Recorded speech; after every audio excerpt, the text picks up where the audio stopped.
রাসূল করিম সাল্লাল্লাহু আলাইহি সাল্লামের 7 জন ছেলে মেয়ে ছিলেন, 4 জন মেয়ে, 3 জন পুত্র সন্তান। এই 7 জন পুত্র সন্তানের মধ্যে শুধুমাত্র একজনই আহলে বায়াতের অংশ, সেটা হচ্ছে সাইয়্যিদানা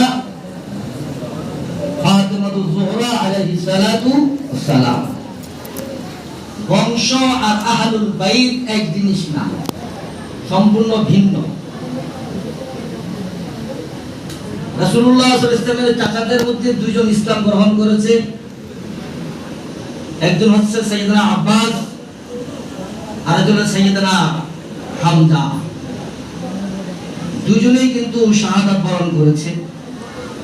হামজা রাদিয়াল্লাহু তাআলা শাহাদাত বরণ করেছিলেন বদরের যুদ্ধে, ইসলামের প্রথম যুদ্ধে। হামজা রাদিয়াল্লাহু তাআলা রাসূলের চাচা যান। যুদ্ধে অংশগ্রহণ করার পরে যার দ্বারা তিনি নিহত হয়েছেন, শাহাদাত বরণ করেছেন, তার নাম ছিল হিন্দা। নাম কি? হিন্দা। এই হিন্দা হলো এতক্ষণ পর্যন্ত যে এজিদ সম্পর্কে আলোচনা হলো, সেই এজিদের দাদি। এজিদের দাদি হিন্দা ইসলাম গ্রহণ করার পরে বিভিন্ন মাজলিসে রাসূলুল্লাহ সাল্লাল্লাহু আলাইহি ওয়াসাল্লামের সম্মুখে